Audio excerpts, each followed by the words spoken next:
do wet on wet technique. You're going to do one technique today and learn how to set up and clean up. So on this paper, this should have your first and last name and class number on the back. You're going to do wet on wet technique. You should have an organic brush which has animal hair bristles. You will get a half full little water tray, and you should pick a darker colored pigment. So the first thing you're going to do, you're going to wet your brush. This is called wet on wet, so it means wet brush, wet paper. So you're going to take clean water and you're going to wet the paper.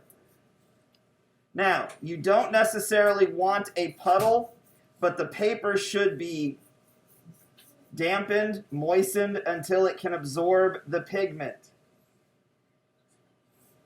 So, you can see the glossiness that's on there from the reflection of the light. You do not want a puddle, though.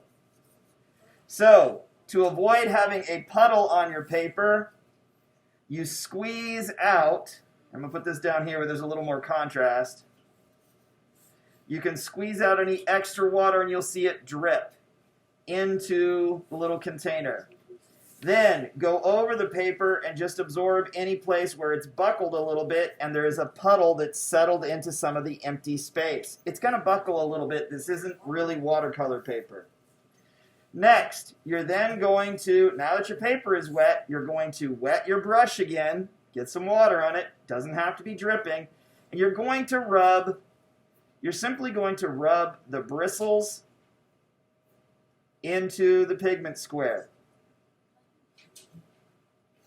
You're trying to pick up as much pigment on the bristles as you possibly can by rubbing it against the bristles until it has a strong amount of pretty moist, pretty wet paint. Then you can touch to the paper and let it bleed. That is what wet on wet is about. You can create lines and shapes, but it is a very organic. You want these striations or bleeds. See how it's bleeding on the paper? You're looking for that. Now, careful, if you put too much, and if you don't leave any empty space or negative space,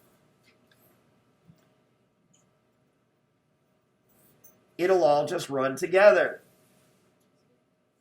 So the idea here is to create sort of an organic design, leaving some negative space. It's not a whole lot of work. This is good for flower petals, galaxies, sky patterns, stuff like that. The idea here is you don't have a lot of control over what the paint is doing. Okay?